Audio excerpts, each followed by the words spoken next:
Okay, here we are. Slightly different, or same venue, but slightly different format today, because I'm going to be showing you some actual hands-on practical examples of what we're talking about. So, welcome again to Studio 57 Clinic, where I, Matt Phillips, aka Sport Injury Matt,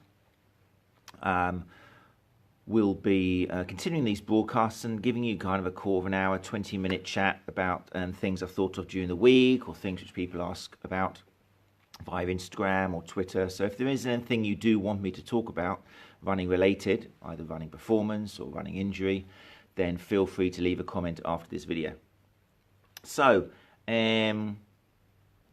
today we are going to talk about, I was asked a couple of weeks ago, just to go more into stretching and particularly how stretching can actually make things worse when it comes to recovering from pain or injury.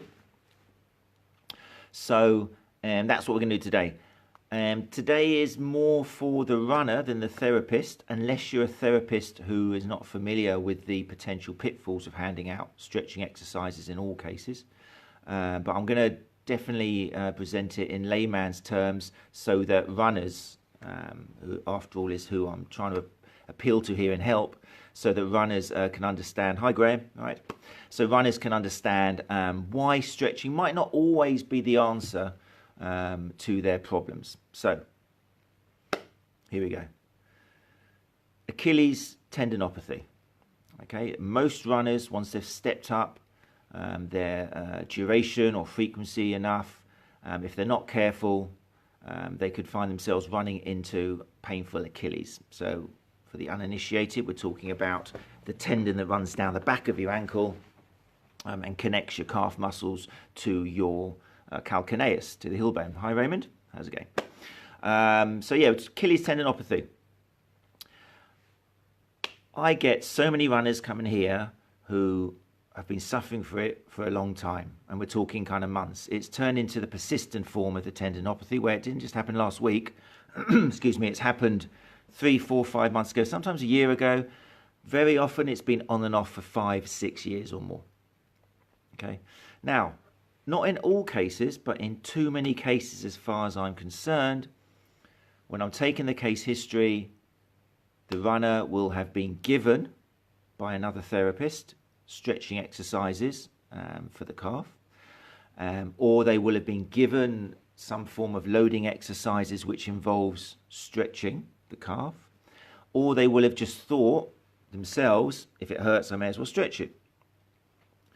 And Achilles tendinopathy, there's two more I'm going to give, but Achilles tendinopathy is a fantastic example of how, depending on what type of tendinopathy you have, if you keep trying to stretch it, you're not going to recover, or you're going to slow down recovery considerably. So why is this? Well, this is where we need a little bit of anatomy, okay, in layman's terms. So the Achilles tendon, let's scroll back here and have a little look. This is why I'm on the floor here. Shoe coming off. So the Achilles tendon connects the calf muscles down to the heel bone. Okay? So as you know, your calf muscles, to use them when you contract the calf muscles, they push the foot into plantar flexion. Okay? They lift the heel off the ground. That's what the calf muscles do. To stretch the calf muscles, what we do is we move the knee forwards. Okay, that's stretching the calf muscle there. So we increase the angle, or rather decrease the angle in the front here, and that puts a stretch on the calf. Or we can do it by using a block of some form. We put our heel on the floor, check you can see that, and then we lean forwards and we stretch the calf this way. Okay, so the Achilles is on the end of the calf. So anytime you try stretching that calf muscle, what you're doing is you're actually pushing the Achilles against the heel bone. Okay, it's just simple physiology, it's got to happen. Even by just moving my foot down here, I'm starting the stretch on that calf, and I'm pushing that Achilles tendon into the heel bone. Okay, if you do this and put your fingers on it, you can feel as you move down, the heel bone's got nowhere to go apart from into the tendon. Okay, so stretching the calf will push the tendon where it attaches the calcaneus, the heel bone, into the actual bone. Okay, so what's the problem with that? Well, when you get an Achilles injury or Achilles sensitization, there's different types you can get depending on whereabouts on the Achilles is affected. But one of the types, the insertional variety, is actually an irritation of the tendon on the insertion, on the actual heel bone. Now, what do we know about tendons? They're fantastic bits of kit. They're amazing. They're testimony to how strong the body is. They have an incredible tensile strength, and they can be compressed, they can be pulled, as long as they're not sensitized, as long as maybe they haven't got some form of structurally degeneration or something on them. In that case, when a tendon has become sensitized, the last thing the tendon really needs, or rather your system wants, is to feel compression. Okay? Put it in basic terms. You've got an irritated tendon and you're just pushing it against the bone the whole time. Okay? It's going to stay aggravated. Now, we go back to how I opened up this presentation.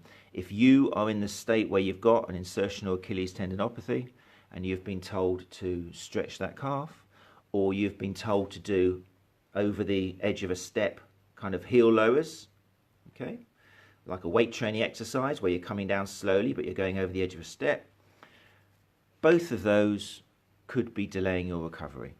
Okay, and it's a fantastic first example of 3 of where stretching, in the case of compressing tendons, can delay recovery, and that's why you'll end up going from one therapist to another, going through a series of maybe techniques which reduce the pain for a while, like acupuncture, even cross friction therapy, where you get someone rubbing the hell out of your tendon, maybe just massaging the calf muscle, all sorts of things that therapists can do when they get their hands on you, and you might walk out thinking this feels much better, okay, for whatever mechanism of action.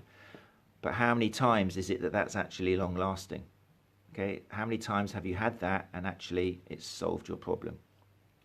And remember, we have to be careful when we talk about what solves a problem, because if someone's rubbing the hell out of your Achilles tendon for 6 weeks and eventually on the 7th week you can run again, let's not presume that it was the rubbing of the tendon which actually solved it.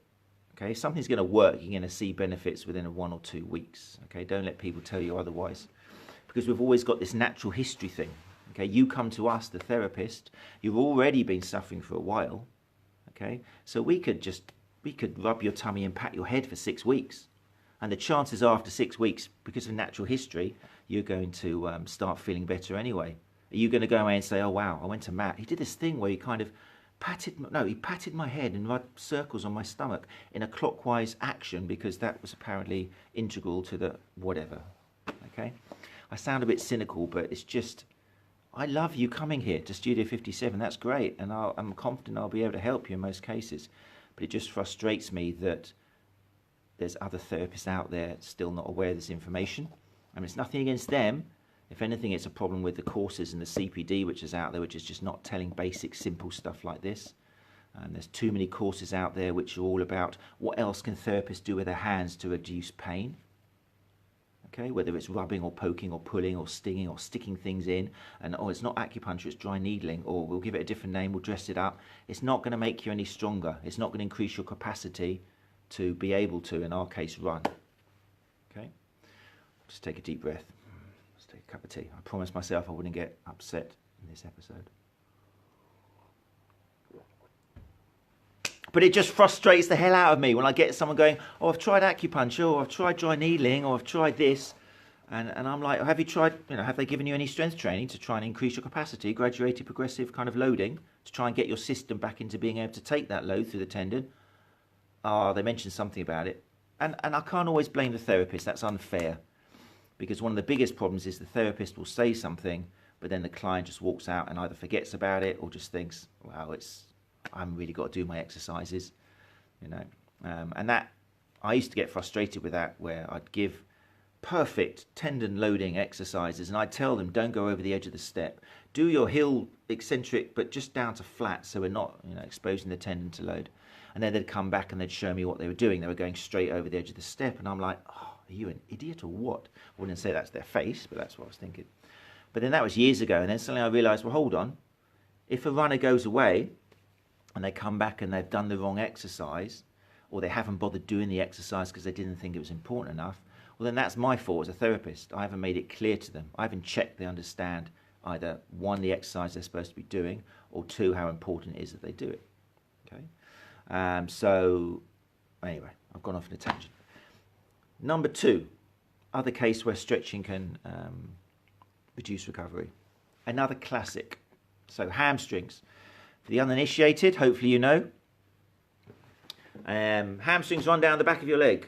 Okay, they run from either side of the tibia and they come down the back of the leg and they attach to your sitting bone.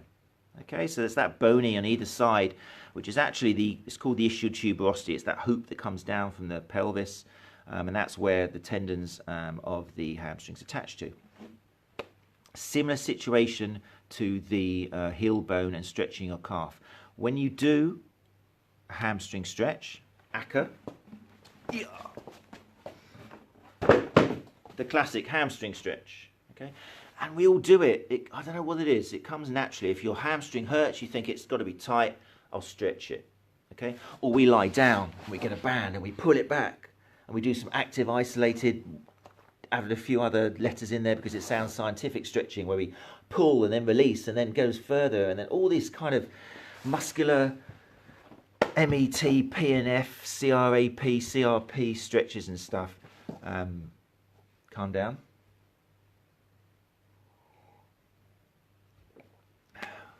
We do a variety of stretches because we believe that the issue is a stretching one.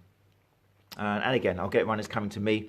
There is a situation called proximal hamstring tendinopathy, and again, it's an insertional issue where the tendon which attaches to the sitting bone has become irritated, and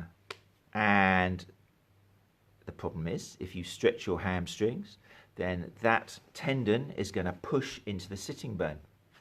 Okay, just another demo. So it attaches up to the sitting bone. If I either do this, that's going to push the tendon into the sitting bone. If I start doing this, I'm pushing the tendon into the sitting bone. If I'm doing lunges or deep squats or anything, I'm going to be pushing the tendon into the sitting bone. And you're not going to recover. Okay, or it's going to be very slow. Unfortunately, when things are hurting, we automatically assume that my blood is boiling. I was sitting on the train today thinking, oh, I mustn't boil. I don't know what it is. I'm passionate. I can't take me away. I can't help but being passionate about this. But anyway, yeah, we think that if something's hurting, then we need to stretch it. Because when something hurts, we say it's tight, don't we? We say, oh, my hamstring's really tight. Even in a position where it's not being stretched, often a position where we're loading it, we say, oh, what's the problem? Oh, it's really tight. And part of the job of therapists is to dispel these myths, which is why I kind of try and do some of these. But when you come to us and you say, oh, my hamstrings are tight, and I say, for example, okay, just show me, I don't know, touching your toes or reaching forwards. And people will come in and they'll sit down and they go, I know what the problem is, hamstrings are tight, and they'll go, vroom. And I'll say, oh, interesting, just kind of do it again for me, and they'll go, vroom.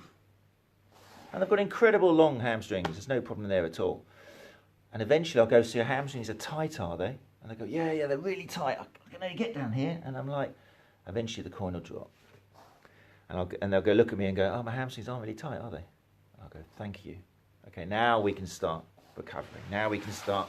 Same thing goes with calves. My calves are tight, and we do a knee to wall test. And we just educate, therapists. If you are watching, hi Matt, how you doing?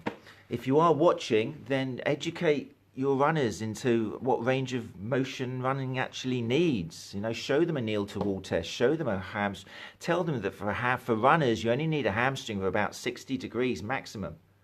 You don't need your leg up at 90 degrees. Even if you're hurdling, you only need about 70, 80 degrees. So let's stop trying to touch our toes, runners. Let's stop trying to have floppy muscles with absolutely no tension in them at all. Anyway, so hamstring tendinopathy, proximal. If you stretch, it can aggravate it. Last one for today. How are we doing for time? Oh, okay, 20 minutes. Last one today is a lesser known one, but it's still a cracker if you understand that by stretching it, it can aggravate it. So now we're talking about the top of the thigh bone, okay, the femur. So not your waist, you find your pelvis, okay, and then you walk down, and eventually down your leg, you'll find this lumpy bit, which will change position if you raise the knee into flexion. And that's the top of your trochanter, okay? It's a bony projection from the top of your thigh bone. And that's called the greater trochanter. And it's an area which, again, runners sometimes get severe tenderness on. In fact, it's not till they come in and a therapist will go, what's it like when I do this? That they'll jump up in hell. Like, it can get very tender, and we call it greater trochanter pain syndrome. To sound scientific, it just means a painful bump on the side of your hip. So this here, again, it can easily be a tendinopathy issue where the tendon from the glute can be irritated, and it's a compression thing as well, because if I cross this leg over here, if I basically adduct this thigh across, it pushes my femur, the top of the femur, the greater trochanter, into the tendon. And the problem with that is the same with the proximal hamstrings, the same with the insertional Achilles. You're aggravating the tendon every time you cross your legs. So imagine how happy your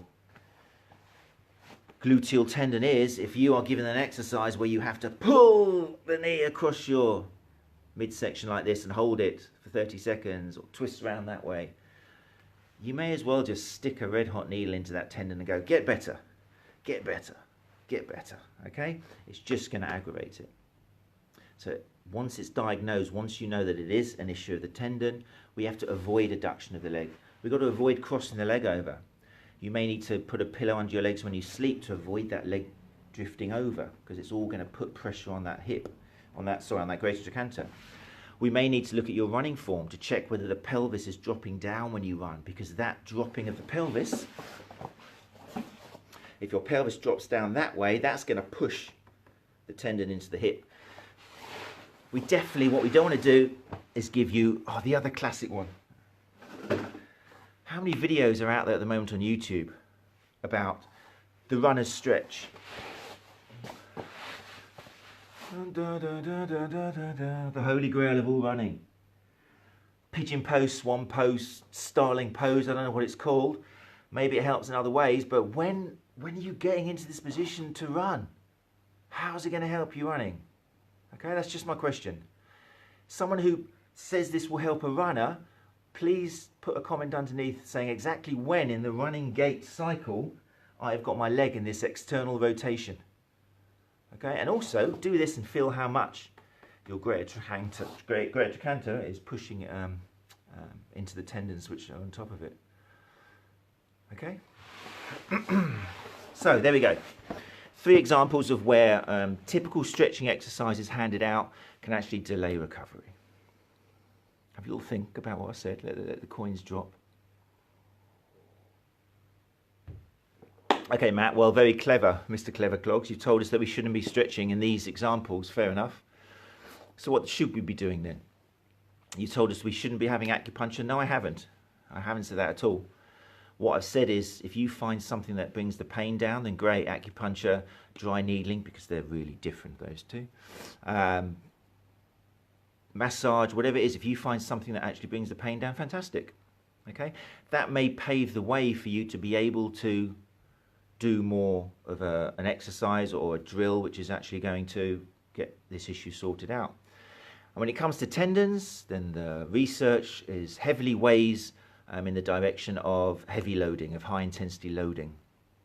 Okay, there's talk of the load causing, for example, in the case of a degenerated tendon, to start rebuilding itself. If you load it from internally, it stimulates the tendon to get stronger. It's also a question of your system, your whole body and nervous system getting used to loading that tendon again without grumbling. So essentially you're increasing that threshold of tolerance, which once you're injured and once you start annoying it, decreases. But at the end of the day, it's all about loading, but it's loading in a way that does not annoy that tendon if it is a tendinopathy thing. So if someone comes in with a proximal hamstring tendinopathy, yeah, I need to load that tendon. Fantastic, that's the first one. But I need to load it in a way that isn't involving big flexion at the hip and pushing my ischial tuberosity into the tendon. So I might give them a bridge, for example, Okay, I'll give them an exercise which definitely doesn't involve stretching the hamstring. Same with the calf. I need to load that calf tendon, whether it's soleus or gastrocnemius, but I need to do it in a way which doesn't involve aggravating that tendon by stretching the muscle. So I will make sure that they maybe even just stay up in plantar flexion, or maybe they come down eccentrically if it's the right time for the exercise, but they don't go below, they don't go over the step yet. They will do eventually, okay, when it's the time has come, when we've increased thresholds and we've decreased sensitivity and we've seen strength gains, then there will come a time where we do need to start exposing that tendon to a little bit of compression from the bone underneath, but it's got to come all in good time. Right, how did I do it not getting kind of too frustrated? I don't know.